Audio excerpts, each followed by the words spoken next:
들키면 안 돼요. 제가 조심할게요. 며느리의 전화 통화를 우연히 들었습니다.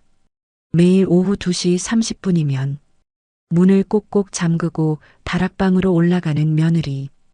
다락에서 들려오는 소리가 저를 혼란스럽게 했습니다. 미안해요. 정말 미안해요. 도대체 누구에게 사과하는 걸까요? 은행에서 현금을 찾는 모습을 목격했습니다. 5만 원권 뭉치를 가방에 넣고 어디론가 사라졌죠.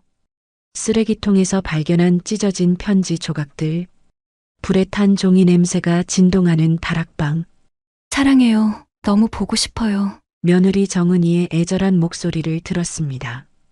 새벽 2시 저는 똑똑히 봤습니다. 부엌칼을 들고 다락으로 올라가는 며느리의 뒷모습을. 아들이 출장을 간 그날 밤 저는 며느리의 방에서 열쇠를 훔쳤습니다. 떨리는 손으로 다락방 문을 열었을 때 저는 큰 충격에 몸이 굳었습니다. 아들이 없을 때만 다락방에 몰래 올라가 문을 잠그는 며느리. 과연 그곳에는 어떤 광경이 기다리고 있었을까요? 사연 시작하기 전에 무료로 할 수 있는 구독과 좋아요 부탁드립니다. 따뜻한 마음으로 잠깐 꾹꾹 눌러주시면 틀림없이 좋은 일이 찾아올 거예요. 오늘도 그 시간이 다가오고 있습니다. 거실 시계가 오후 2시 20분을 가리키자 저는 본능적으로 몸을 움츠렸습니다. 신문을 든 손이 미세하게 떨렸죠. 며느리 정은이가 부엌에서 설거지를 마무리하는 소리가 들렸습니다. 그릇이 부딪히는 소리, 수도꼭지가 닫히는 소리, 그리고 곧 시작될 그 이상한 의식. 2시 30분. 정확했습니다. 초 단위까지 맞아떨어지는 그 정확성이 오히려 섬뜩했어요. 정은이가 앞치마를 벗어걸면서 계단 쪽을 흘끔 바라봤습니다. 그 눈빛에는 묘한 긴장감이 서려 있었죠. 마치 누군가에게 들킬까봐 조심하는 사람처럼. 아버님, 잠시 위에 올라갔다 올게요. 늘 하는 말이었습니다. 하지만 오늘따라 그 목소리에는 평소와 다른 떨림이 있었어요. 저는 신문에서 눈을 떼지 않은 채 고개만 끄덕였습니다. 그래, 천천히 다녀와. 정은이의 발걸음이 계단을 오르기 시작했습니다. 한 계단, 두 계단. 평소보다 조심스러운 발걸음이었죠. 마치 무언가 귀중한 것을 품고 있는 사람처럼. 2층 복도를 지나 다락으로 향하는 좁은 계단 앞에서 발걸음이 멈췄습니다. 철컥. 자물쇠가 열리는 소리. 그 소리가 들린 건 한 달 전부터였습니다. 아들 상우가 출근한 뒤에만 정은이는 다락으로 올라갔어요. 처음엔 대수롭지 않게 여겼죠. 계절이 바뀌니 옷을 정리하나 보다, 혹은 쓰지 않는 물건들을 치우나 보다 하고 생각했습니다. 하지만 매일이었습니다. 비가 오나 눈이 오나 월요일이나 일요일이나 상우가 나간 지 정확히 30분 후 정은이는 다락으로 올라갔습니다. 그리고 한두 시간씩 그곳에 머물렀죠. 처음 이상함을 느낀 건 열흘쯤 지났을 때였습니다. 우연히 2층에 올라갔다가 다락에서 들려오는 소리를 들었거든요. 속삭이는 듯한 목소리, 종이를 넘기는 소리, 무언가를 옮기는 듯한 작은 소음들. 그날 저녁 저는 조심스럽게 물었습니다. 정은아, 다락에 뭐 특별한 게 있니? 요즘 자주 올라가는 것 같던데. 정은이의 손이 순간 멈췄습니다. 젓가락을 쥔 손이 미세하게 떨렸죠. 하지만 곧 아무렇지 않은 듯 미소를 지었습니다. 그 미소가 어딘가 부자연스러웠어요. 아, 그냥 정리할 게 있어서요. 오래된 물건들이 많아서 천천히 정리하고 있어요. 상우는 밥만 먹고 있었습니다. 아내의 대답에 관심조차 없는 듯 했죠. 저는 더 묻지 않았습니다. 하지만 그날부터 정은이의 행동을 주의 깊게 관찰하기 시작했어요. 아내 순자가 떠난 지 이제 1년이 되어 갑니다. 가슴 한쪽이 아직도 텅 비어 있는 것 같았죠. 40년을 함께 산 사람이 갑자기 사라진다는 건 마치 몸의 일부를 잃어버린 것과 같았습니다. 순자는 늘 말했어요. 여보, 정은이가 와서 얼마나 다행인지 몰라요. 우리 상우가 좋은 며느리 만났어. 정말 그랬습니다. 정은이는 좋은 며느리였어요. 고아원에서 자랐다는 말을 처음 들었을 때 순자의 눈에는 눈물이 맺혔죠. 아이고, 우리 정은이가 얼마나 고생했을꼬. 그날부터 순자는 정은이를 친딸처럼 아꼈습니다. 지금도 정은이는 변함없이 살갑습니다. 아침마다 따뜻한 국을 끓여주고 빨래도 정성껏 해주고 집안일도 깔끔하게 해냅니다. 하지만 다락에서 또 소리가 났습니다. 뭔가를 끌어당기는 소리, 작은 한숨 소리, 그리고 희미하게 들려오는 목소리. 너무 작아서 알아들을 수는 없었지만 분명 혼잣말이 아니었습니다. 누군가와 대화하는 듯한 억양이었죠. 가슴이 철렁했습니다. 정은이가 다락에서 누군가와 통화를 하고 있는 걸까요? 하지만 왜 굳이 다락에서? 그것도 상우가 없을 때만? 며칠 전 정은이가 다락으로 올라갈 때 손에 뭔가를 들고 있는 걸 봤습니다. 작은 상자 같았어요. 혹은 봉투였을 수도 있고요.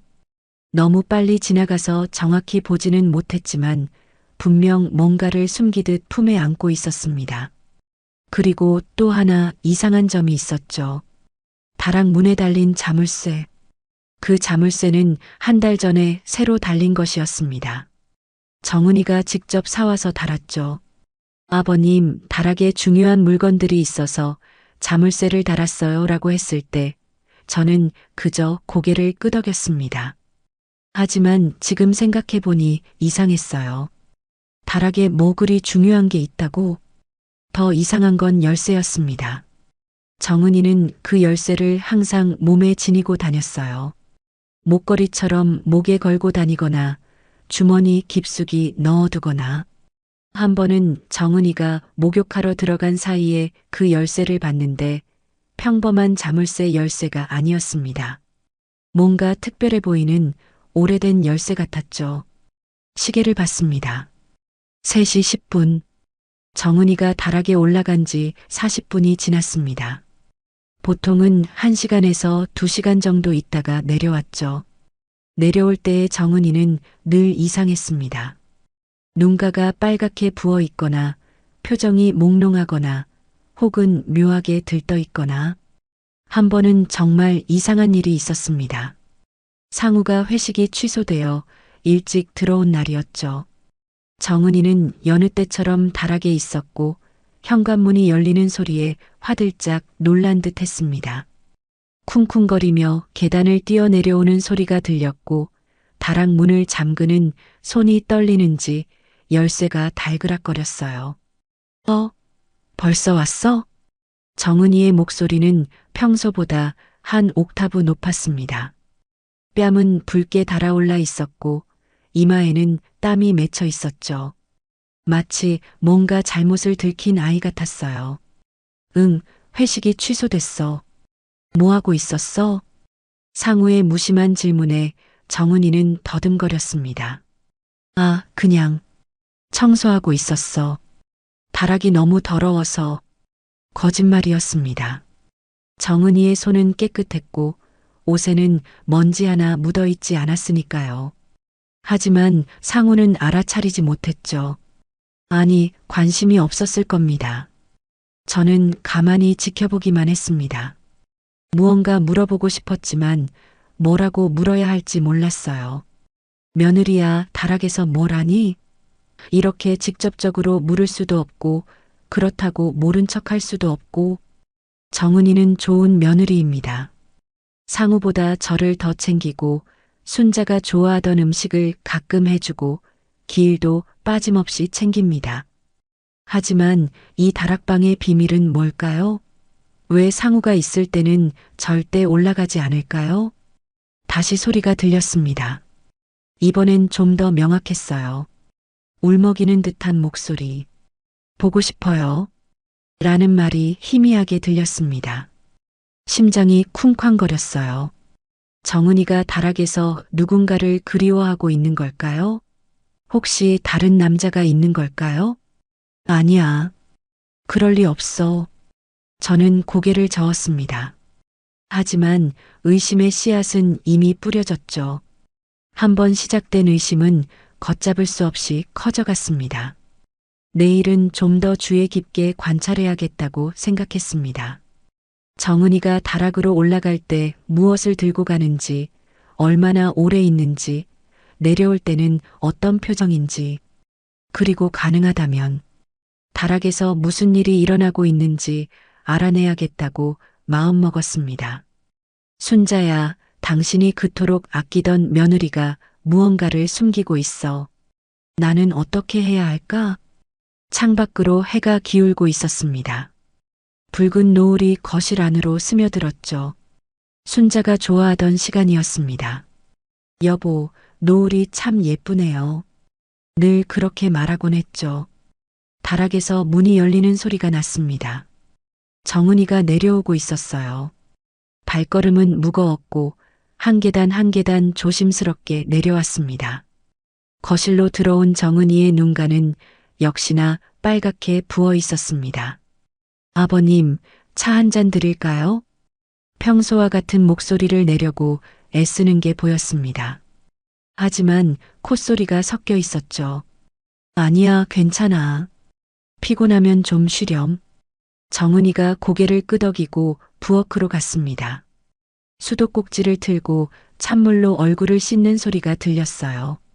한참을 그렇게 있더니 앞치마를 다시 두르고 저녁 준비를 시작했습니다. 칼질하는 소리가 규칙적으로 들렸습니다. 똑똑똑. 평소와 다름없는 일상의 소리였지만 오늘따라 그 소리마저도 의미심장하게 들렸어요. 정은이의 손목에서 무언가 반짝였습니다. 팔찌? 아니었어요. 목에 걸고 있던 열쇠줄이 옷 밖으로 나온 것이었죠. 정은이는 재빨리 그것을 옷 안으로 집어넣었습니다. 그 짧은 순간 열쇠에 뭔가 작은 장식이 달려있는 걸 봤어요. 하트 모양 같기도 하고 너무 빨리 지나가서 확실하지 않았습니다. 저녁을 먹는 동안 정은이는 평소보다 말이 없었습니다. 상우는 여전히 무심했죠. 회사 이야기만 늘어놓으며 밥을 먹었습니다. 아, 맞다. 다음 주에 이틀 정도 지방 출장 가야 될 것 같아. 상우의 말에 정은이의 손이 잠깐 멈췄습니다. 그리고는 작게 그래요? 라고만 답했죠. 왜 그 순간 정은이의 눈에 묘한 빛이 스쳐 지나갔을까요? 밤이 깊어졌습니다. 침대에 누워서도 잠이 오지 않았어요. 천장을 바라보며 오늘 있었던 일들을 되짚어 봤습니다. 정은이의 규칙적인 다락방 출입, 새로 단 자물쇠, 늘 몸에 지니고 다니는 열쇠, 다락에서 들려오는 울먹이는 소리, 그리고 보고 싶어요라는 말. 퍼즐 조각들이 하나씩 맞춰지는 것 같으면서도 전체 그림은 여전히 보이지 않았습니다. 혹시 정은이가 상우 몰래 다른 남자를 만나고 있는 건 아닐까? 다락방은 그 증거들을 숨기는 장소일 수도 있어. 편지나 선물 같은 것들. 그래서 상우가 있을 때는 절대 올라가지 않는 거야. 아니면 더 나쁜 경우도 있을 수 있었습니다. 정은이가 무언가 불법적인 일에 연루되어 있다면 다락에서 태우는 듯한 냄새가 가끔 났던 것도, 작은 상자들을 들고 올라가는 것도, 현금을 자주 찾는 것도 모두 설명이 될 수 있었죠. 순간 순자의 얼굴이 떠올랐습니다. 여보, 정은이 잘 부탁해요. 그 아이 겉으로는 씩씩해 보여도 속은 여린 아이예요. 순자의 마지막 부탁이었습니다. 병상에서 제 손을 꼭 잡고 했던 말이었죠. 그때 정은이는 복도에서 울고 있었어요. 차마 병실로 들어오지 못하고. 그런 정은이가 나쁜 일을 할 리 없어. 하지만 말이죠. 사람은 누구나 비밀을 가지고 있습니다. 겉으로 보이는 모습이 전부가 아니라는 걸 70평생을 살면서 너무나 잘 알고 있었어요. 내일은 더 적극적으로 나서야겠다고 결심했습니다. 정은이가 다락에 올라가면 조심스럽게 계단 가까이 가서 소리를 들어봐야겠어요. 가능하다면 살짝 문틈으로 들여다볼 수도 있겠죠. 비겁한 짓이라는 건 알지만 이대로 모른 척할 수는 없었습니다. 순자를 위해서라도, 상우를 위해서라도, 그리고 정은이 자신을 위해서라도 진실을 알아야 했어요. 창밖에서 바람소리가 들렸습니다. 오래된 이 집은 바람이 불면 삐걱거리는 소리를 냈죠. 마치 집 전체가 신음하는 것처럼. 그 소리를 들으며 문득 생각했습니다. 이 집도 비밀을 알고 있을까? 다락방에서 무슨 일이 일어나고 있는지 이 낡은 벽들은 다 보고 있을까? 그날 밤 저는 새벽 3시가 넘어서야 겨우 잠들 수 있었습니다. 꿈속에서 순자를 만났어요. 순자는 아무 말 없이 저를 바라보기만 했습니다. 그 눈빛이 무언가를 말하려는 것 같았지만 무엇인지는 알 수 없었죠. 아침에 눈을 떴을 때 마음은 이미 정해져 있었습니다. 오늘부터 정은이를 감시하기로 한 것이죠. 비열하다고 해도 어쩔 수 없었어요. 진실을 알아야만 했으니까요. 3일째였습니다. 정은이를 의식적으로 관찰하기 시작한 지 사흘이 지났고 의심은 확신으로 변해가고 있었어요. 오늘도 어김없이 2시 30분 정은이가 다락으로 향했습니다. 이번엔 달랐죠. 손에 든 건 분명 핸드폰이었어요. 계단 아래에서 숨을 죽이고 기다렸습니다. 심장이 쿵쿵거렸어요. 70평생 이렇게 비열한 짓을 해본 적이 없었는데 지금 저는 며느리를 몰래 감시하고 있었습니다. 부끄러웠지만 멈출 수 없었어요. 10분쯤 지났을까요? 희미하게 목소리가 들려왔습니다. 처음엔 혼잣말인 줄 알았어요. 하지만 아니었습니다. 억양이 달랐거든요. 누군가와 대화하는 목소리였습니다. 보고 싶어요. 가슴이 철렁했습니다. 그 목소리에는 간절함이 묻어 있었어요. 그리움이 가득했죠. 누구를 그렇게 보고 싶어 하는 걸까요? 상우가 아닌 다른 누군가를. 오늘도 당신 생각만 해요. 이번엔 더 명확했습니다. 떨리는 목소리, 울먹이는 듯한 톤, 그리고 당신이라는 호칭.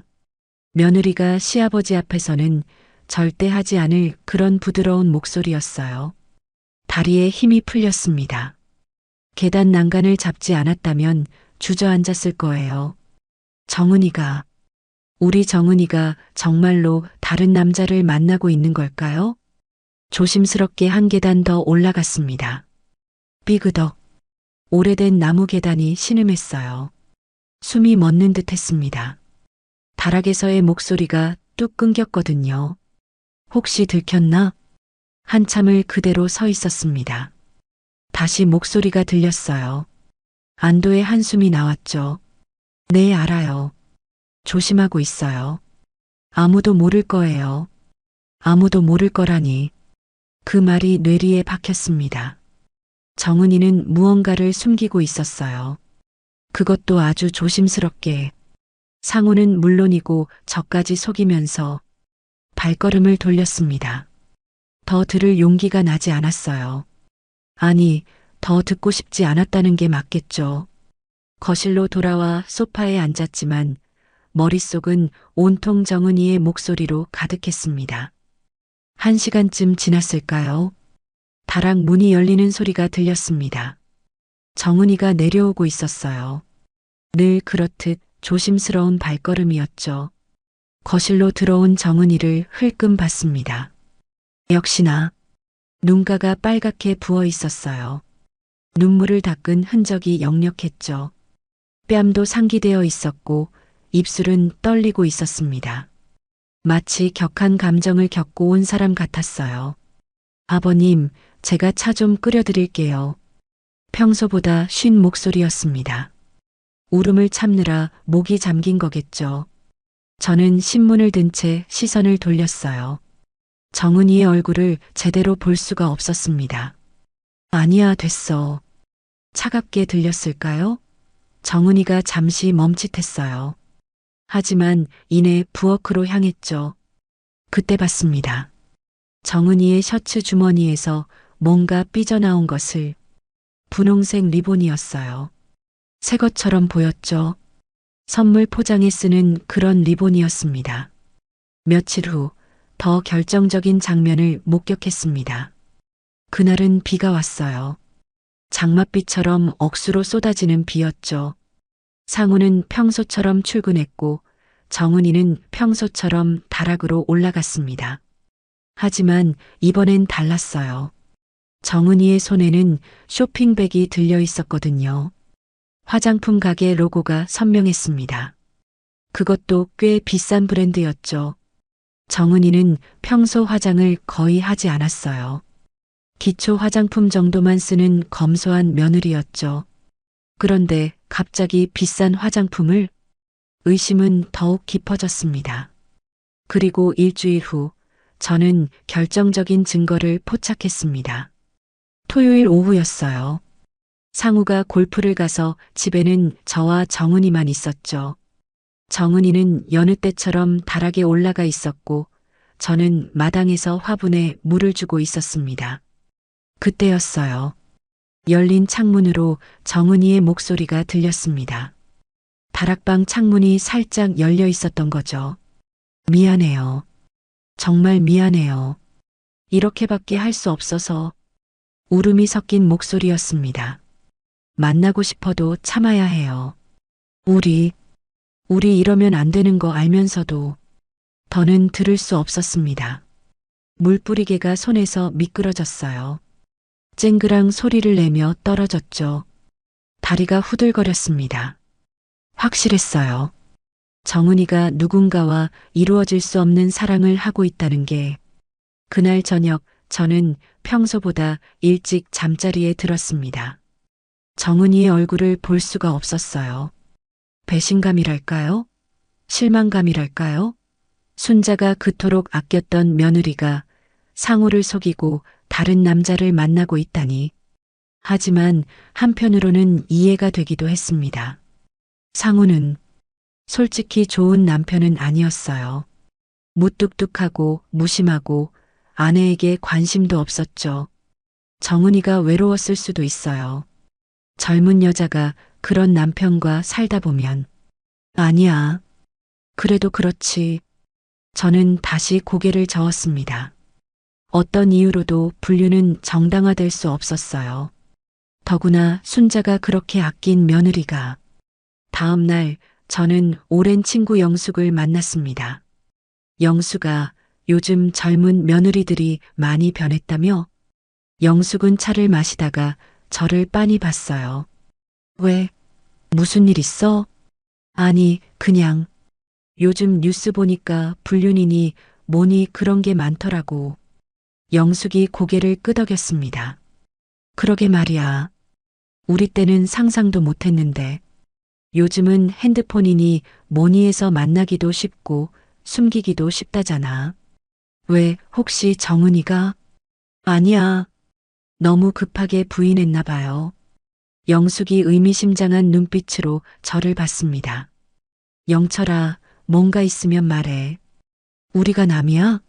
도와줄 수 있으면 도와줄게. 저는 한참을 망설였습니다. 그리고 조심스럽게 입을 열었어요. 정은이가 좀 이상해. 매일 다락방에 올라가서 한두 시간씩 있거든. 그것도 상우 없을 때만. 영숙의 표정이 심각해졌습니다. 다락방에서 뭘 하는데? 모르겠어. 그런데 가끔 울음소리도 들리고 누구랑 통화하는 것 같기도 하고. 세상에. 영숙이 탄식했어요. 그거 확실히 수상하네. 혹시 다른 남자가 있는 거 아닐까? 요즘 그런 경우 많다던데. 다락방을 아지트로 쓰는 거야. 증거물도 거기 숨기고. 가슴이 쿵 내려앉았습니다. 제가 생각한 것과 똑같은 말을 영숙도 하고 있었어요. 한번 확인해 봐야 하지 않을까? 이대로 두면 안 될 것 같은데. 영숙의 말이 맞았습니다. 이대로 둘 수는 없었어요. 상우를 위해서라도, 죽은 순자를 위해서라도 집으로 돌아오는 길 마음이 무거웠습니다. 정말로 다락방 문을 열어봐야 할까요? 정은이의 비밀을 파헤쳐야 할까요? 하지만 그것 말고 다른 방법이 있을까요? 현관문을 열고 들어가니 정은이가 저녁 준비를 하고 있었습니다. 아버님 오셨어요? 저녁 거의 다 됐어요. 평소와 다름없는 목소리, 평소와 다름없는 미소. 하지만 이제 그 모든 게 가식으로 보였습니다. 그날 밤 또다시 잠을 이룰 수 없었어요. 내일은 정말로 확인해야겠다고 마음먹었습니다. 상우가 출장을 간다고 했으니 절호의 기회였죠. 정은이가 다락에 올라가면 저도 따라 올라가서 문을 열어볼 거예요. 진실이 무엇이든 이제는 알아야만 했습니다. 창밖에는 또 비가 내리기 시작했어요. 빗소리가 유난히 크게 들렸습니다. 마치 폭풍 전야 같았죠. 정은아, 내가 숨기는 게 대체 뭐니? 순자야, 미안해. 내가 우리 며느리를 제대로 지켜주지 못한 것 같아. 그렇게 또 하루가 저물어 갔습니다. 연기 냄새였습니다. 처음 그 냄새를 맡았을 때 저는 부엌에서 뭔가 타는 줄 알았어요. 허둥지둥 부엌으로 달려갔지만 가스레인지는 꺼져 있었죠. 그때 깨달았습니다. 냄새는 위에서 나고 있었어요. 다락에서 계단을 조심스럽게 올라갔습니다. 냄새가 진해졌어요. 분명 무언가를 태우는 냄새였죠. 종이 타는 냄새 같기도 하고 뭔가 다른 것 같기도 하고 다락 문 아래로 희미하게 연기가 새어나오고 있었습니다. 심장이 미친 듯이 뛰었어요. 정은이가 대체 무엇을 태우고 있는 걸까요? 혹시 증거인멸? 범죄와 관련된 서류들을 없애는 건 아닐까요? 아버님? 뒤에서 정은이의 목소리가 들렸습니다. 깜짝 놀라 돌아봤어요. 정은이가 계단 아래서 올려다보고 있었죠. 얼굴이 창백했습니다. 연기 냄새가 나서 정은이가 급하게 계단을 올라왔어요. 죄송해요. 제가 그냥 오래된 것들 좀 정리하고 있었어요. 환기를 제대로 안 해서. 거짓말. 그 순간 확신했습니다. 정은이의 눈이 불안하게 흔들리고 있었거든요. 손은 미세하게 떨리고 있었고 이마에는 식은 땀이 맺혀 있었죠. 앞으로는 조심해. 불이라도 나면 어쩌려고. 제 목소리가 차갑게 들렸나 봐요. 정은이가 움찔했습니다. 네, 알겠습니다. 정말 죄송해요. 그날 이후로 더 주의 깊게 관찰하기 시작했습니다. 쓰레기통을 확인하는 일이 일과가 됐어요. 비열하다는 건 알았지만 멈출 수 없었죠. 그리고 며칠 후 이상한 것들을 발견했습니다. 찢어진 종이 조각들. 너무 잘게 찢어져서 내용은 알 수 없었지만 분명 편지 같았어요. 필체가 보이는 조각도 있었는데 정은이의 글씨였죠.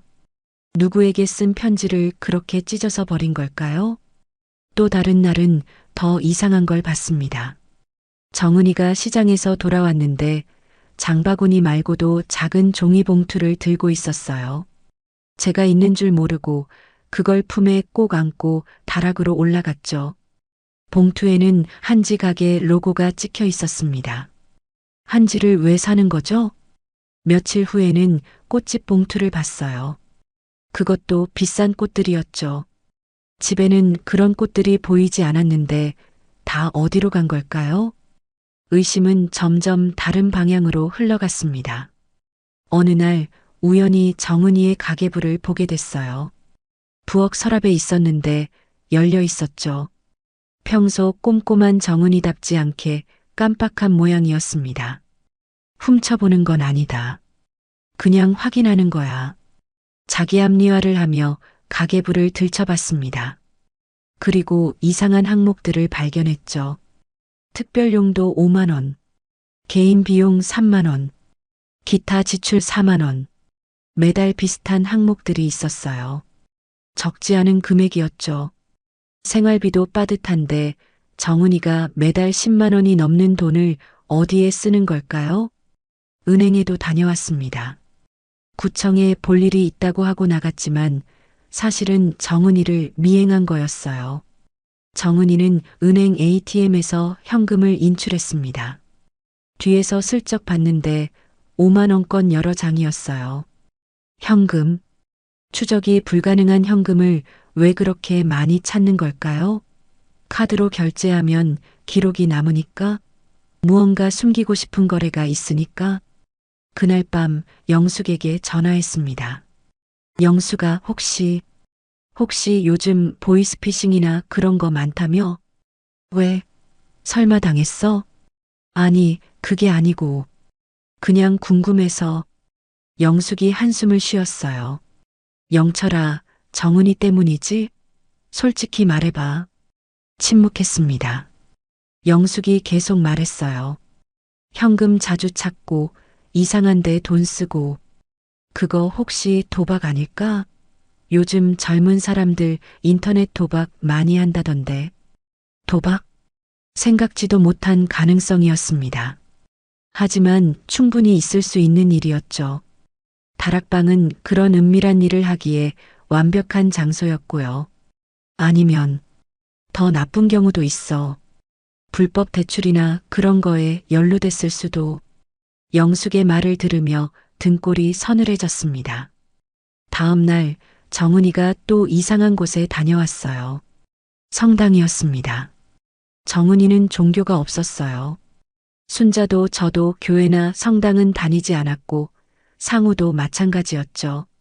그런데 갑자기 성당을 멀리서 지켜봤습니다. 정은이는 성당에서 1시간쯤 있다가 나왔어요.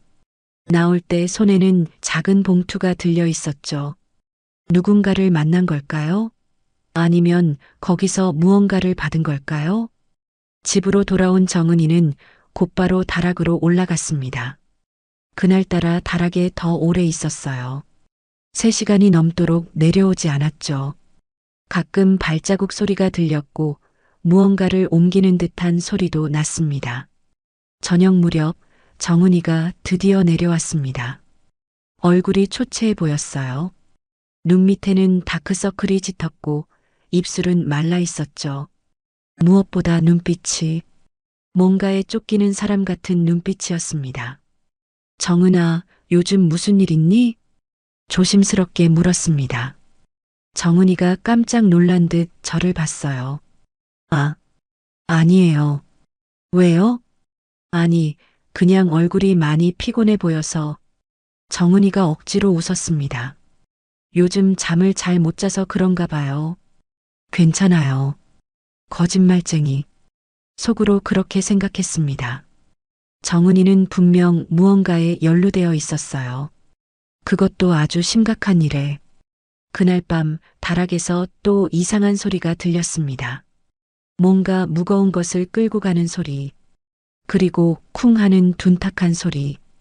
도대체 거기서 무슨 일이 벌어지고 있는 걸까요? 새벽 2시쯤이었을 거예요. 화장실에 가려고 일어났는데 복도에서 발자국 소리가 들렸습니다. 조심스럽게 문을 열고 내다봤어요. 정은이었습니다. 잠옷 차림으로 다락 계단을 올라가고 있었어요. 한 손에는 무언가를 들고 있었는데 칼? 부엌칼처럼 보였습니다. 온몸에 소름이 돋았어요. 한밤중에 칼을 들고 다락으로 올라가는 며느리. 이건 정말 심상치 않았습니다. 혹시 거기서 무슨 끔찍한 일을. 아니야. 설마. 고개를 저었지만 불안은 가시지 않았어요. 30분쯤 후에 정은이가 내려왔습니다. 손에는 아무것도 없었죠. 칼은 어디에 둔 걸까요? 다음 날 아침 부엌칼을 확인했습니다. 제자리에 있었어요. 하지만 뭔가 이상했죠. 칼날이 평소보다 더 깨끗했습니다. 마치 열심히 닦은 것처럼. 이제 정말로 확인해야 할 때가 온 것 같았습니다. 정은이가 뭘 숨기고 있든 이대로 둘 수는 없었어요. 만약 정말로 범죄에 연루되어 있다면 우리 가족 전체가 위험해질 수도 있었으니까요. 상우의 출장이 며칠 앞으로 다가왔습니다. 그때가 기회였어요. 정은이가 다락에 올라가면 저도 따라 올라가서 문을 열어볼 거예요. 무엇이 있든 이제는 알아야만 했습니다. 진실이 무엇이든 말이죠. 그날의 전화 통화를 잊을 수가 없습니다.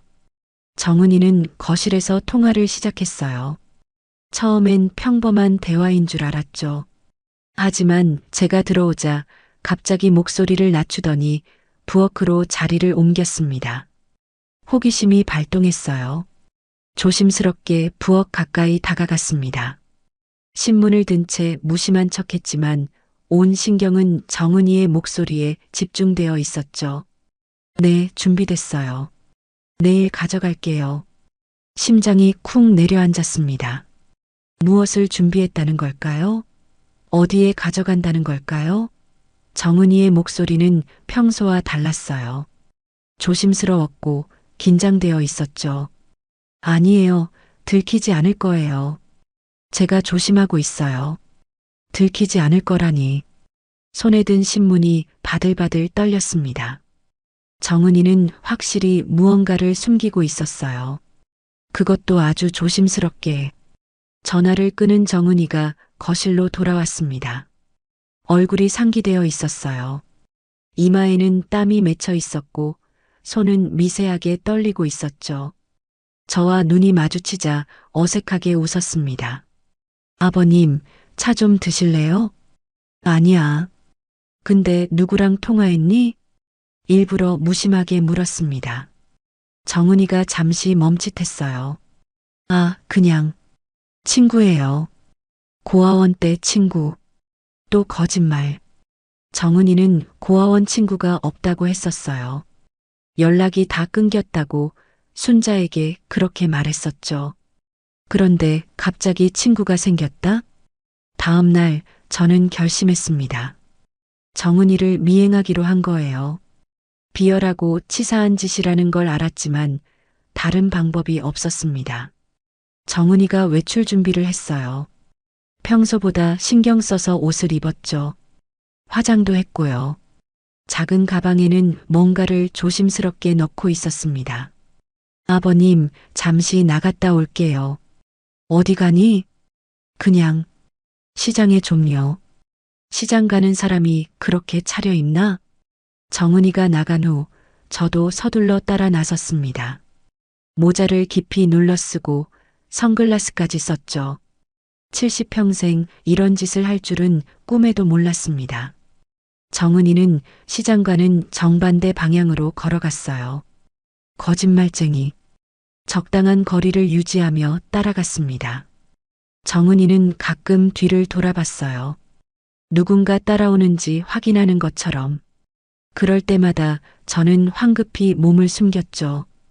버스 정류장에서 정은이가 버스를 탔습니다. 저도 따라 탔어요. 다행히 사람이 많아서 들키지 않았죠. 정은이는 맨 뒤에 앉았고 저는 중간쯤에 앉아 거울로 지켜봤습니다. 20 정거장쯤 지났을까요? 정은이가 일어섰습니다. 저도 따라 내렸죠. 그런데 그 순간 정은이와 눈이 마주쳤습니다. 심장이 멈추는 줄 알았어요. 정은이의 눈이 커졌습니다. 놀란 표정이었죠. 저는 황급히 고개를 돌리고 반대편으로 걸어갔어요. 정은이가 따라오는 것 같았지만 뒤돌아볼 용기가 나지 않았습니다. 집으로 돌아온 후 온몸이 땀으로 흠뻑 젖어 있었어요. 실패했습니다. 정은이에게 들켰을지도 모르죠. 이제 정은이는 더욱 조심할 거예요. 1시간쯤 후에 정은이가 돌아왔습니다. 아버님 계세요? 평소와 다름없는 목소리였지만 뭔가 어색했어요. 정은이는 제 얼굴을 유심히 봤습니다.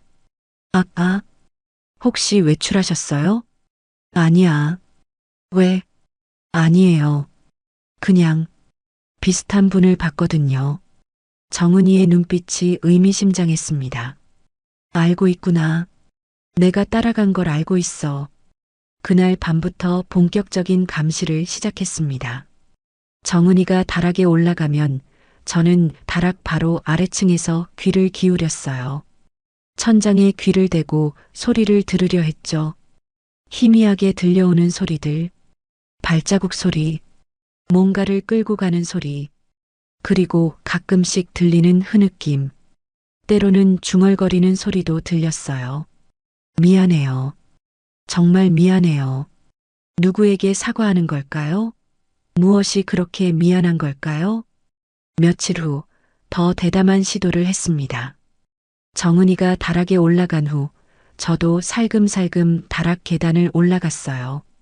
문 앞까지 가서 열쇠 구멍에 눈을 대봤죠. 아무것도 보이지 않았습니다. 뭔가로 열쇠 구멍을 막아놓은 것 같았어요. 정은이도 바보는 아니었죠.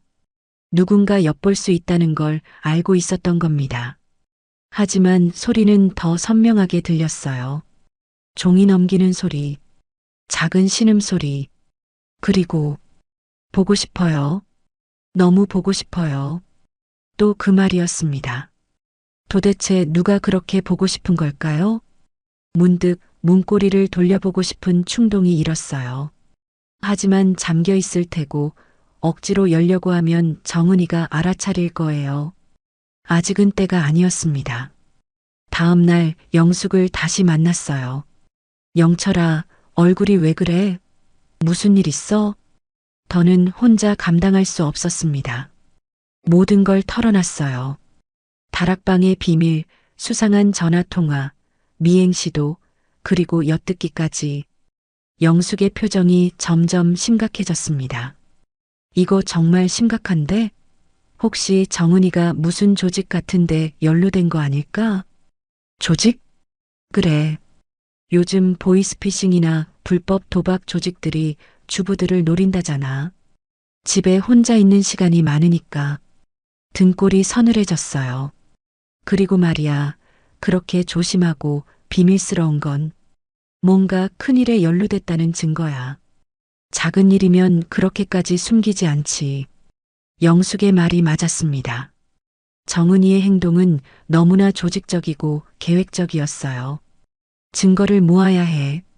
확실한 증거. 그래야 경찰에 신고하든 뭘 하든 할 수 있지. 증거를 어떻게 해? 다락방 열쇠를 구해야지. 예비 열쇠가 있을 거야. 아니면 정은이가 잠든 사이에 열쇠를 빼내든지. 영숙의 제안은 위험했지만 다른 방법이 없었어요. 그날 밤 저는 계획을 세웠습니다. 상우가 출장을 가면 정은이가 깊이 잠든 틈을 타서 열쇠를 가져올 거예요. 그리고 다락방에 들어가서 정은이가 숨기고 있는 비밀을 확인할 겁니다. 위험한 계획이었지만 더는 미룰 수 없었어요. 상우는 여전히 아무것도 모르고 있었습니다. 상우야, 정은이가 요즘 좀 이상한 것 같지 않아? 한번 넌지시 물어봤지만 상우는 고개를 저었어요. 글쎄요. 평소랑 똑같은데. 왜요? 아니야. 그냥 물어본 거야. 무심한 아들이 원망스러웠습니다. 아내가 무슨 일에 연루되어 있는지도 모르고 관심조차 없다니. 하지만 어쩌면 그게 다행일지도 모르죠. 만약 정은이가 정말로 범죄에 연루되어 있다면 상우가 모르는 게 나을 수도 있으니까요. 드디어 상우의 출장 날이 다가왔습니다.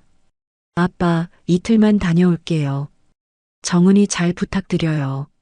상우가 떠나고 집에는 저와 정은이만 남았습니다.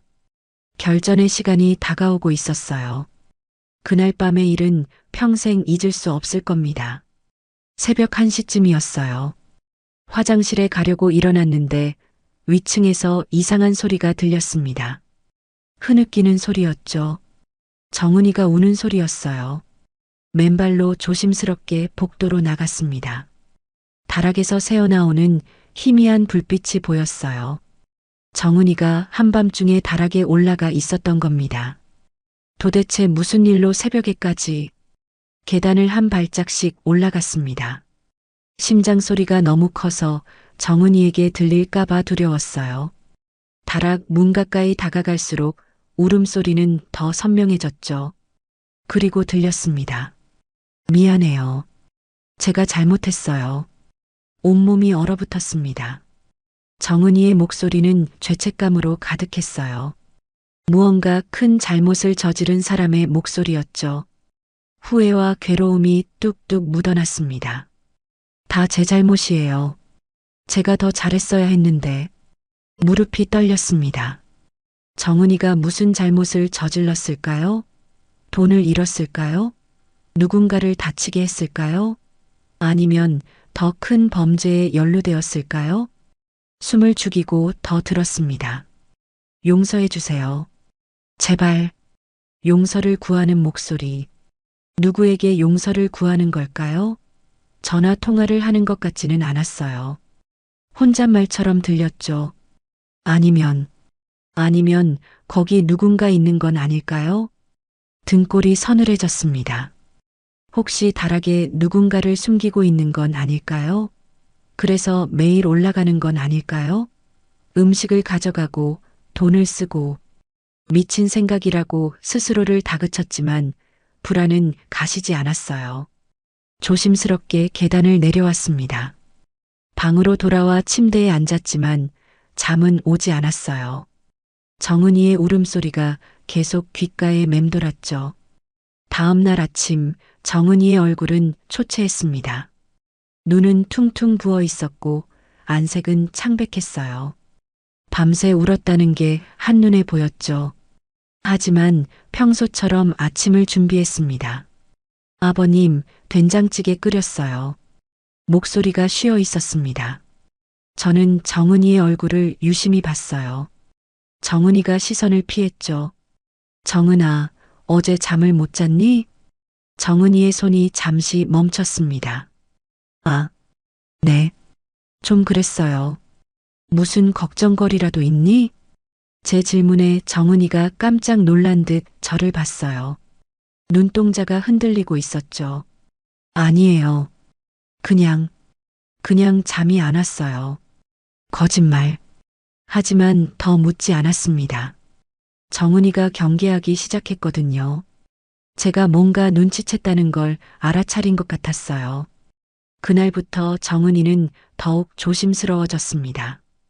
다락에 올라가기 전에 여러 번 주위를 살폈고 내려올 때도 발소리를 죽였어요. 전화 통화도 거의 하지 않았죠. 마치 감시당하고 있다는 걸 아는 사람처럼. 하지만 여전히 매일 다락에는 올라갔습니다. 그것만은 포기할 수 없는 것처럼. 일주일이 지난 어느 날 또 다른 결정적인 순간이 왔습니다. 오후 3시쯤이었어요. 정은이가 다락에 올라간 지 1시간쯤 됐을 때였죠. 저는 2층 복도에서 일부러 큰 소리로 기침을 했습니다. 잠시 후 계단을 내려가는 척하다가 다시 살금살금 올라왔어요. 정은이는 제가 아래층으로 내려간 줄 알았겠죠. 다락에서 다시 목소리가 들리기 시작했습니다. 정말 사랑했어요. 숨이 멎는 듯 했어요. 그 목소리에는 애절함이 가득했습니다. 그리움과 아픔이 뒤섞인 목소리였죠. 다시 만날 수 있을까요? 언젠가는. 확신했습니다. 정은이에게는 다른 사람이 있었어요. 그것도 만날 수 없는 사람. 헤어진 연인일까요? 아니면 이루어질 수 없는 사랑일까요? 분노가 치밀어 올랐습니다. 순자가 그토록 아꼈던 며느리가, 상우의 아내가 다른 남자를 사랑하고 있다니. 그것도 이 집에서 상우가 모르는 사이에. 주먹을 꽉 쥐었습니다. 당장이라도 다락문을 두드리고 싶었어요. 정은이를 끌어내서 따져 묻고 싶었죠. 하지만 참았습니다. 아직 확실한 증거가 없었으니까요. 그날 저녁 저는 아무것도 먹을 수가 없었습니다. 아버님, 입맛이 없으세요? 정은이가 걱정스럽게 물었지만 저는 고개만 저었어요. 정은이의 얼굴을 제대로 볼 수가 없었습니다. 괜찮아. 그냥 좀 피곤해서. 정은이가 무언가 더 말하려다가 입을 다물었어요. 불안한 표정이었죠. 제가 뭔가 알고 있다는 걸 눈치챈 걸까요? 그날 밤 영숙에게 전화했습니다. 영숙아, 큰일이야. 모든 걸 털어놨어요. 새벽에 들은 울음소리, 사과하는 목소리, 그리고 결정적인 사랑 고백까지. 영숙이 한숨을 쉬었습니다. 이제 확실하네. 정은이가 불륜을 저지르고 있어. 어떻게 해야 할까? 상우한테 말해야지. 이대로 둘 수는 없잖아. 하지만 쉽지 않았어요. 아들에게 뭐라고 말해야 할까요? 내 아내가 바람을 피우고 있다고? 증거도 없이? 먼저 확인을 해야 해. 다락방에 뭐가 있는지 직접 봐야 해. 영숙의 말이 맞았습니다. 추측만으로는 안 되죠. 확실한 증거가 필요했어요. 상우가 출장 간다고 했지? 응. 다음 주에 이틀 동안. 그때가 기회야. 정은이가 잠든 사이에 열쇠를 가져와서 다락방을 확인해. 그리고 증거를 찾아. 계획은 간단했지만 실행은 쉽지 않을 것 같았어요. 정은이가 그 열쇠를 얼마나 소중히 여기는지 알고 있었으니까요. 늘 몸에 지니고 다니고 잘 때도 베개 밑에 두는 것 같았어요. 하지만 다른 방법이 없었습니다. 며칠 후 상우가 출장 이야기를 다시 꺼냈어요. 아빠, 이번 출장은 좀 길어질 것 같아요. 이틀에서 사흘 정도. 절호의 기회였습니다. 그래, 조심해서 다녀와. 정은이의 표정을 슬쩍 봤어요. 평소와 다름없어 보였지만 손가락이 미세하게 떨리고 있었죠. 긴장하고 있는 걸까요? 아니면 기대하고 있는 걸까요? 출장 전날 밤 상우가 짐을 쌌습니다. 정은아, 잘 있어. 아빠 잘 부탁해. 걱정 마요. 조심히 다녀와요. 부부의 작별 인사치고는 너무 담담했어요. 마치 남남 같았죠. 상우는 정은이의 이상함을 전혀 눈치채지 못하고 있었습니다. 다음 날 아침 상우가 떠났습니다. 현관문이 닫히는 소리와 함께 집안의 공기가 달라졌어요. 정은이는 여느 때처럼 설거지를 하고 청소를 했지만 뭔가 들떠 있는 것 같았죠. 그리고 오후 2시 30분 정은이가 다락으로 올라갔습니다. 이번엔 평소보다 서둘러서 올라갔어요. 마치 기다렸다는 듯이. 저는 거실에서 숨을 고르며 생각했습니다. 오늘 밤이야. 오늘 밤 정은이가 잠들면 열쇠를 가져와서 다락방의 비밀을 확인할 거야. 무엇이 있든 이제는 알아야만 했습니다. 진실이 아무리 충격적이어도 말이죠. 창밖으로 해가 기울고 있었어요. 붉은 노을이 불길한 전조처럼 느껴졌습니다. 결전의 밤이 다가오고 있었죠. 저녁 시간이 고통스러웠습니다. 정은이가 차려준 밥상 앞에 앉았지만 음식이 목구멍으로 넘어가지 않았어요. 정은이는 평소보다 말이 많았습니다. 마치 제 눈치를 살피는 것처럼. 아버님, 내일 뭐 특별히 드시고 싶은 거 있으세요? 아니, 아무거나 괜찮아. 상우 씨가 없으니까 좀 적적하시죠? 정은이의 질문에 고개를 들었어요. 그 눈빛에는 알 수 없는 감정이 서려 있었죠. 그렇지. 혼자 있으니까. 저도 그래요. 순간 정은이의 목소리가 떨렸습니다. 외로움? 아니면 죄책감? 밤 10시가 되자 정은이가 자러 들어갔습니다. 아버님, 먼저 들어가서 쉴게요. 편안한 밤 되세요. 그래, 잘 자거라. 정은이가 방으로 들어간 후 저는 거실에서 시간을 보냈어요. 12시, 1시, 2시. 정은이가 완전히 잠들기를 기다렸죠. 새벽 2시 반. 조심스럽게 일어났습니다. 심장이 터질 듯이 뛰었어요. 70평생 이런 일을 해본 적이 없었는데 지금 저는 도둑처럼 며느리 방으로 향하고 있었습니다. 정은이의 방문 앞에 섰어요. 안에서는 아무 소리도 들리지 않았죠. 깊이 잠든 것 같았습니다. 조심스럽게 문고리를 돌렸어요. 꺼? 작은 소리에도 심장이 멎는 듯 했습니다.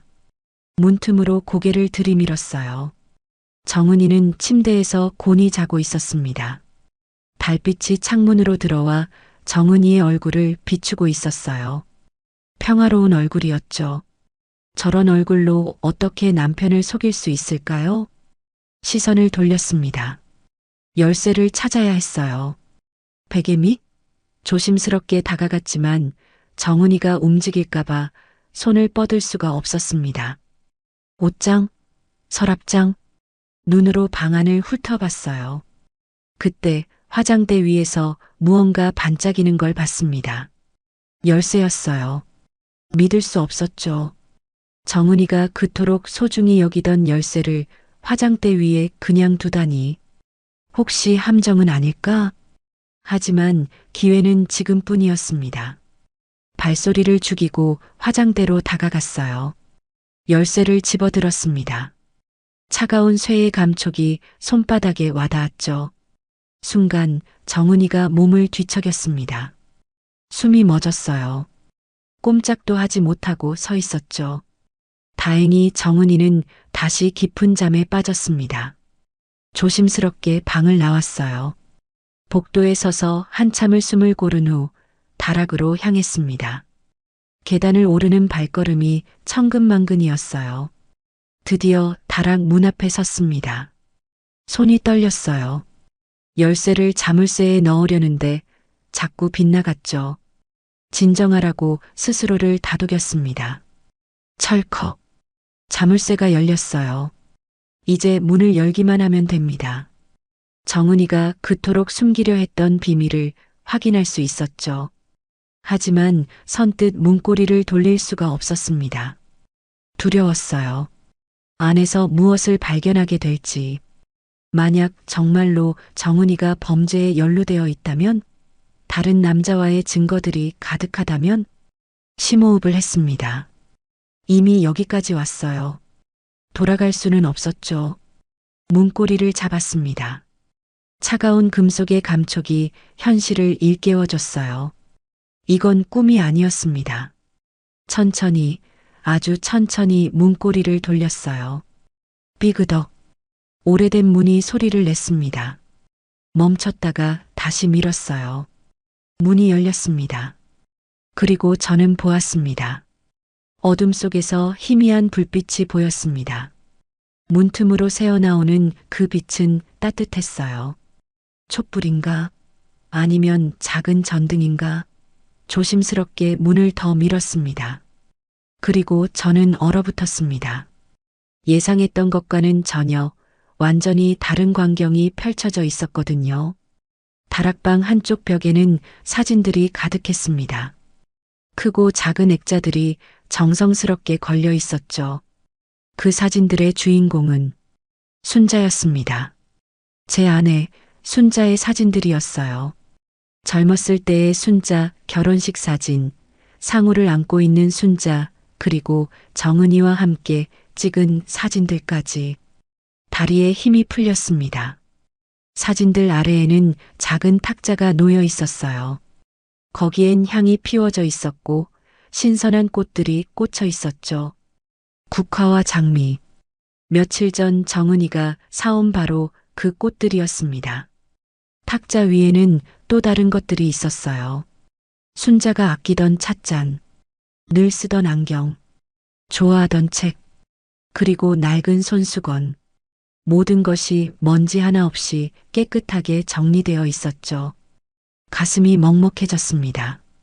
이건 추모 공간이었어요. 정은이가 만든 순자를 위한 작은 추모 공간이었던 겁니다. 그제야 이해가 됐습니다. 매일 같은 시간에 올라온 이유, 향을 피운 이유, 꽃을 사온 이유, 그리고 그 울음소리들까지. 한쪽 구석에는 상자가 놓여 있었습니다. 뚜껑이 열려 있었어요. 안을 들여다봤더니 편지들이 가득했죠. 수백 통은 되어 보였습니다. 모두 정은이의 손글씨였어요. 떨리는 손으로 맨 위에 편지를 집어들었습니다. 사랑하는 어머님께. 첫 문장을 읽는 순간 눈물이 핑 돌았어요. 어머님, 오늘은 어머님이 떠나신 지 정확히 1년이 되는 날이에요. 아직도 믿기지 않아요. 어머님이 정말 없다는 게. 손이 떨려서 편지를 제대로 읽을 수가 없었습니다. 어머님이 좋아하시던 된장찌개를 끓였어요. 아버님도 맛있다고 하셨어요. 상우 씨는 여전히 무심해요. 어머님 기일도 까먹었어요. 그래도 괜찮아요. 제가 있으니까. 제가 어머님을 기억할게요. 가슴이 찢어지는 것 같았습니다. 그동안 제가 얼마나 큰 오해를 하고 있었는지, 얼마나 못된 의심을 품고 있었는지. 정은이는 불륜을 저지른 게 아니었어요. 범죄에 연루된 것도 아니었죠. 그저 순자를 그리워하고 있었을 뿐이었습니다. 보고 싶어요, 어머님. 정말 많이 보고 싶어요. 저한테는 어머님이 유일한 엄마였어요. 고아원에서 자란 저한테 처음으로 엄마가 뭔지 알려주신 분이었어요. 눈물이 멈추지 않았습니다. 조용히, 아주 조용히 뒤로 물러났어요. 다락방을 나오면서 다시 한번 둘러봤습니다. 벽에 걸린 사진들. 그 중에는 제가 찍어준 사진도 있었어요. 순자와 정은이가 김장하던 날. 두 사람이 얼마나 행복해 보였는지. 정은아, 네가 와줘서 내가 살았다. 순자의 마지막 말이 떠올랐습니다. 그때는 그냥 하는 말인 줄 알았어요. 하지만 아니었죠. 순자에게 정은이는 정말 소중한 딸이었던 겁니다. 조심스럽게 문을 닫았습니다. 자물쇠를 다시 잠그고 계단을 내려왔어요. 다리가 후들거렸습니다.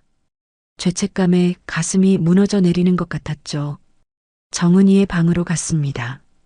열쇠를 원래 자리에 돌려놓아야 했어요. 다행히 정은이는 여전히 깊이 잠들어 있었습니다.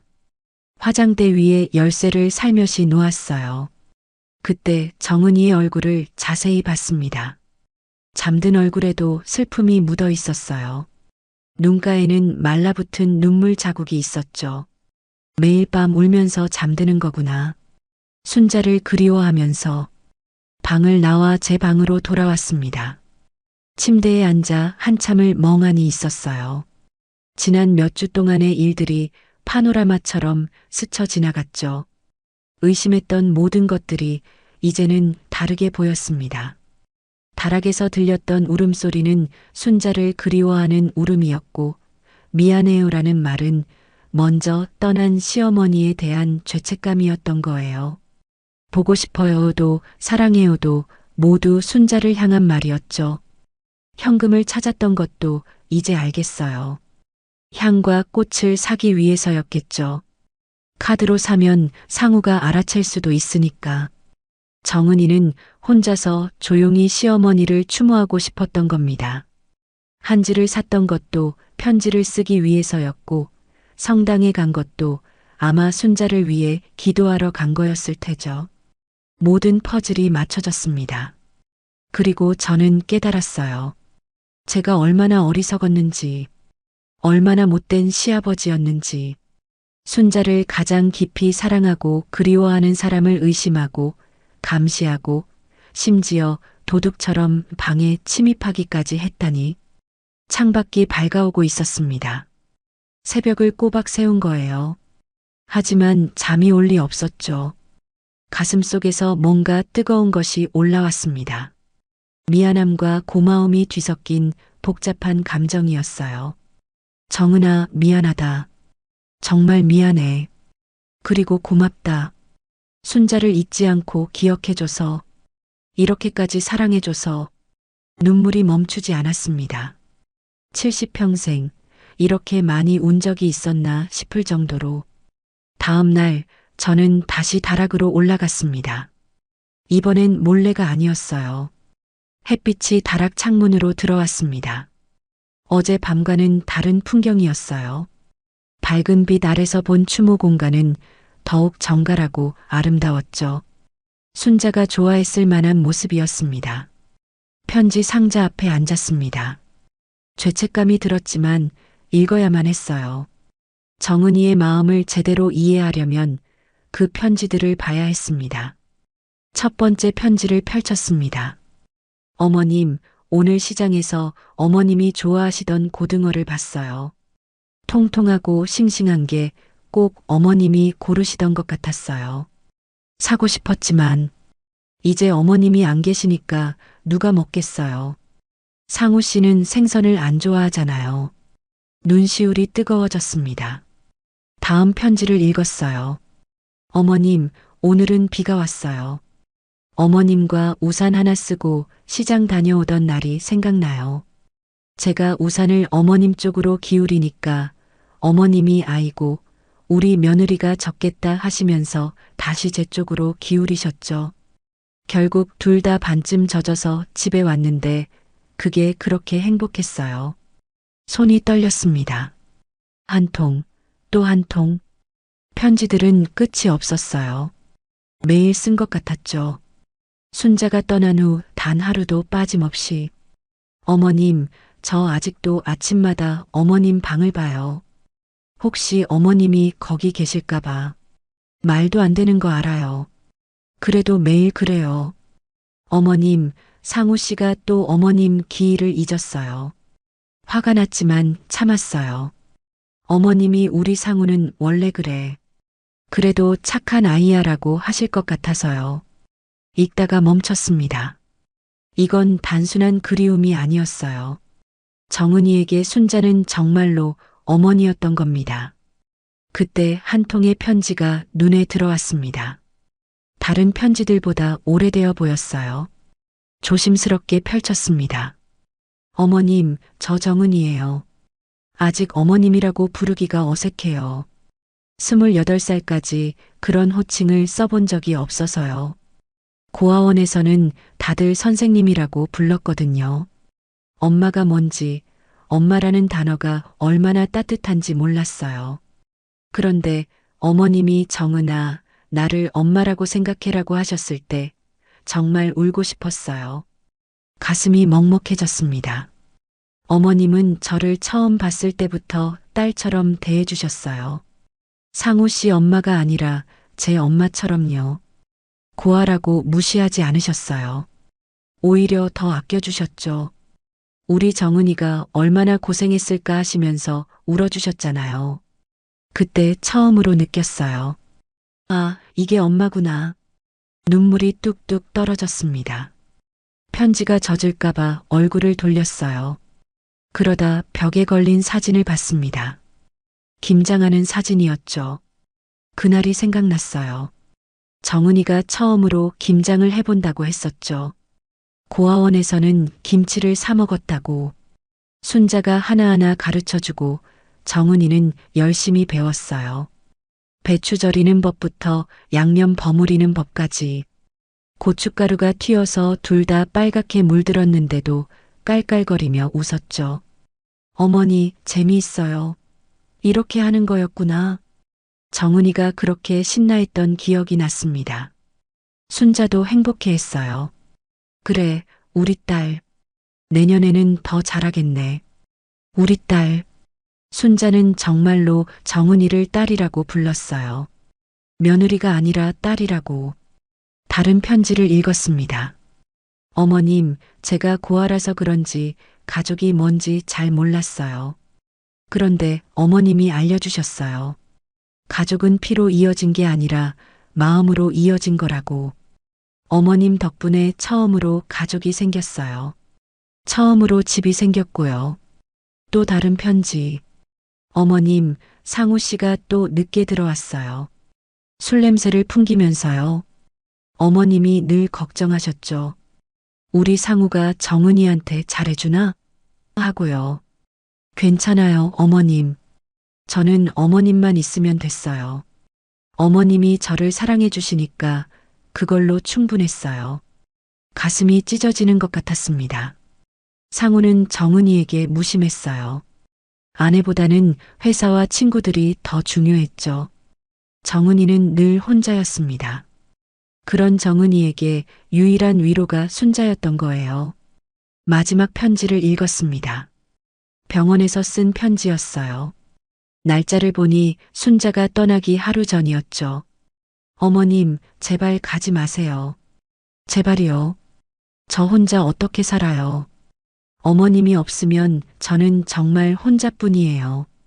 어머님만 저를 가족으로 봐주셨는데, 어머님만 저를 사랑해 주셨는데, 제발 저를 두고 가지 마세요.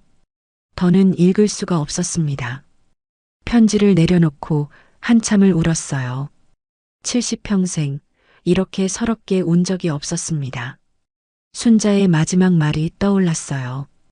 병실에서 제 손을 잡고 했던 말. 여보, 정은이 부탁해요. 그 아이인 나 없으면 혼자예요. 그때는 그 말의 의미를 제대로 이해하지 못했습니다. 이제야 알겠어요. 정은이에게 순자는 전부였던 거예요. 유일한 가족이고 유일한 안식처였던 거죠. 그런데 저는 뭘 했나요? 그런 정은이를 의심하고 감시하고 도둑이나 범죄자 취급했어요. 순자를 가장 사랑하고 그리워하는 사람을 말이죠. 상우보다 정은이가 더 깊이 슬퍼하고 있었습니다. 상우는 어머니가 돌아가신 후 일주일 만에 일상으로 돌아갔어요. 가끔 생각날 때만 엄마 보고 싶네 하고 말죠. 기일도 까먹고 제사도 귀찮아했습니다. 하지만 정은이는 달랐어요. 1년이 지난 지금도 매일 다락에 올라가 순자를 만나고 있었습니다. 편지를 쓰고 향을 피우고 꽃을 갈아주면서요. 누가 진짜 가족일까요? 피로 이어진 아들일까요? 아니면 마음으로 이어진 며느리일까요? 다락을 나오면서 다시 한번 둘러봤습니다. 이 작은 공간에 담긴 정은이의 사랑과 그리움이 가슴을 울렸어요. 어떤 아들도 어떤 딸도 이렇게까지 하지 못할 겁니다. 계단을 내려오면서 결심했습니다. 이제부터라도 정은이에게 잘해야겠다고. 순자가 그랬던 것처럼 정은이를 진짜 가족으로 대해야겠다고. 그리고 언젠가는 말해야겠다고 생각했어요. 내가 다 알고 있다고. 내가 얼마나 순자를 사랑하는지 안다고. 그리고 고맙다고. 순자를 잊지 않고 기억해줘서, 이렇게까지 사랑해줘서. 그날 이후로 모든 게 달라졌습니다. 정은이를 보는 제 눈빛이 달라졌어요. 의심과 경계가 사라진 자리에 이해와 연민이 자리 잡았죠. 정은이도 변화를 느꼈는지 조금씩 경계를 풀기 시작했습니다. 아침마다 정은이가 차려주는 밥상이 달리 보였어요. 늘 먹던 된장찌개였지만 그 속에 담긴 정성이 보였습니다. 순자가 끓이던 방식 그대로였죠. 멸치를 우려낸 국물에 된장을 풀고 두부는 정사각형으로 썰고 대파는 어슷하게. 모든 게 순자를 따라한 거였어요. 정은아, 맛있구나. 진심을 담아 말했습니다. 정은이가 놀란 듯 저를 봤어요. 평소보다 따뜻한 제 목소리에 당황한 것 같았죠. 감사합니다, 아버님. 정은이의 목소리도 조금 밝아졌습니다. 며칠 후 저는 특별한 일을 했어요. 정은이가 오후에 외출한 사이 부엌에 들어갔습니다. 서툴지만 정성을 다해 미역국을 끓였어요. 순자가 자주 끓이던 그 미역국을요. 정은이가 돌아왔을 때 저는 식탁에 미역국을 차려놓고 기다리고 있었습니다. 아버님, 이게... 정은이의 눈이 동그래졌어요. 믿을 수 없다는 표정이었죠. 앉아. 같이 먹자. 정은이가 조심스럽게 앉았습니다. 미역국을 한 숟가락 떠서 입에 넣더니 갑자기 눈물이 그렁그렁해졌어요. 어머님이 끓이시던 맛이에요. 그랬습니다. 순자의 레시피대로 끓인 거였어요. 참기름을 넉넉히 두르고 미역을 충분히 볶고 국간장으로 간을 맞추는 방식. 순자만의 비법이었죠. 순자가 자주 끓였지. 너도 좋아했고. 정은이가 고개를 숙였습니다. 눈물이 뚝뚝 떨어졌어요. 밥상 위로 떨어지는 눈물방울이 보였죠. 그때였습니다. 주머니에서 뭔가를 꺼냈어요. 낡고 바랜 손수건이었습니다. 순자가 늘 가지고 다니던 것이었죠. 연분홍색 꽃무늬가 희미하게 남아 있었어요. 이거 순자가 아끼던 거야. 정은이에게 건넸습니다. 정은이의 손이 떨렸어요. 아버님, 가져.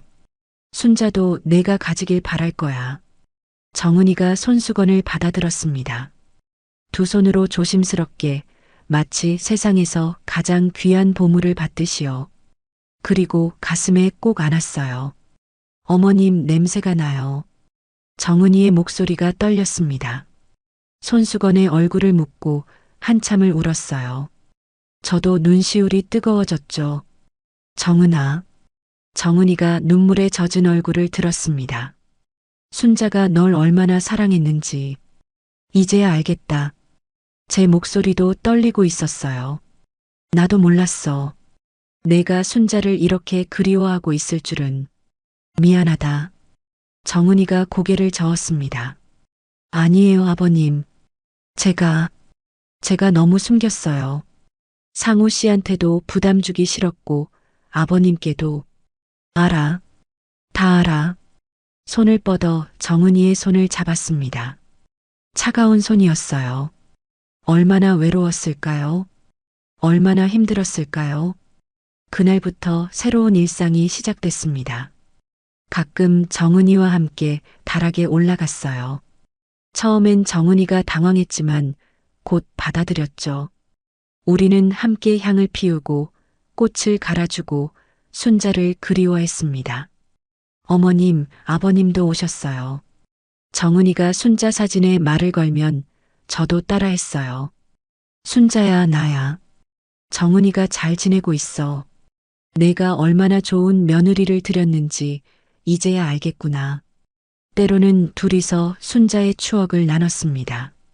어머님이 김치찌개 끓이실 때 꼭 참치를 넣으셨어요. 맞아. 참치 기름까지 다 넣어야 한다고 했지. 그리고 신김치로 끓여야 맛있다고요. 기억하는구나. 웃다가도 울고 울다가도 웃었어요. 그렇게 순자를 함께 기억하며 우리는 진짜 가족이 되어갔습니다. 상우도 조금씩 변했어요. 어느 날 저녁 상우가 다락에서 내려오는 우리를 봤습니다. 아빠도 거기 올라가세요? 응. 엄마 뵈러. 상우가 멋쩍게 웃었어요. 저도 가끔 올라가 볼게요. 그 후로 상우도 가끔 다락에 올라갔습니다. 처음엔 어색해했지만 점차 자연스러워졌죠. 정은이가 만든 추모 공간을 보고 놀랐지만 아무 말하지 않았어요. 대신 조용히 향을 피우고 내려왔죠. 정은아, 고마워. 어느 날 상우가 정은이에게 말했습니다. 엄마를 이렇게 기억해줘서. 정은이가 놀란 듯 상우를 봤어요. 상우가 먼저 정은이를 안았습니다. 서툴고 어색했지만 진심이 담긴 포옹이었죠. 계절이 바뀌었습니다. 이제 우리 집은 예전과 달라졌어요. 순자가 없는 빈자리는 여전히 크지만 그 빈자리를 함께 채워가고 있었죠. 정은이는 더 이상 혼자 울지 않았습니다. 슬플 때는 제게 와서 말했어요. 아버님, 어머님이 보고 싶어요. 그러면 저는 정은이의 어깨를 토닥였죠. 나도야. 우리 같이 보고 싶어 하자. 순자의 기일이 다가왔습니다. 이번엔 상우도 잊지 않았어요. 온 가족이 함께 준비했죠. 정은이가 순자가 좋아하던 음식들을 준비하고 상우가 과일을 사오고 저는 순자가 좋아하던 막걸리를 준비했습니다. 다락방에서 조촐한 제사를 지냈어요. 향 냄새가 가득한 그곳에서 우리 셋은 순자를 추억했습니다. 눈물도 흘렸지만 웃음도 있었어요. 순자가 좋아했을 모습이었죠. 어머님, 저희 잘 지내고 있어요. 정은이가 순자 사진에 말했습니다. 이제 외롭지 않아요. 아버님이 계시고 상우 씨도 많이 변했어요. 어머님이 늘 바라시던 대로 우리 가족이 됐어요. 맞았습니다. 우리는 가족이 됐어요. 피로 이어진 가족이 아니라 순자를 사랑하는 마음으로 이어진 가족. 서로를 이해하고 아끼는 진짜 가족이 됐습니다. 창밖으로 노을이 지고 있었어요. 순자가 좋아하던 붉은 노을이었죠. 저는 생각했습니다. 순자가 하늘에서 우리를 보고 있다면 분명 웃고 있을 거라고. 정은아. 네, 아버님. 고맙다. 정은이가 따뜻하게 웃었습니다. 순자를 닮은 미소였어요. 때로는 의심이 이해로 바뀝니다. 오해가 사랑으로 바뀌기도 하죠. 그리고 진정한 가족은 피가 아니라 마음으로 만들어진다는 걸 이제야 깨달았습니다. 순자야, 내가 남긴 가장 큰 선물은 정은이었어. 고마워. 정말 고마워. 우리는 때로 보이는 것만으로 성급한 판단을 내리곤 합니다. 의심의 눈으로 바라보면 모든 행동이 수상해 보이죠. 하지만 진실은 우리의 예상과 전혀 다른 곳에 있을 수 있습니다. 며느리가 간직한 것은 불륜이나 범죄가 아닌 시어머니를 향한 깊은 사랑과 그리움이었습니다. 진정한 가족은 혈연이 아닌 서로를 아끼는 마음으로 만들어진다는 것을 이 이야기가 보여줍니다. 여러분의 주변에도 겉으로는 알 수 없는 아픔을 품고 사는 누군가가 있을지 모릅니다. 여러분도 오해로 인해 진심을 몰라줬던 순간이 있으셨나요? 여러분의 생각을 댓글로 편하게 나눠주세요. 함께 해주셔서 진심으로 감사합니다. 다음 영상에서 또 뵙겠습니다.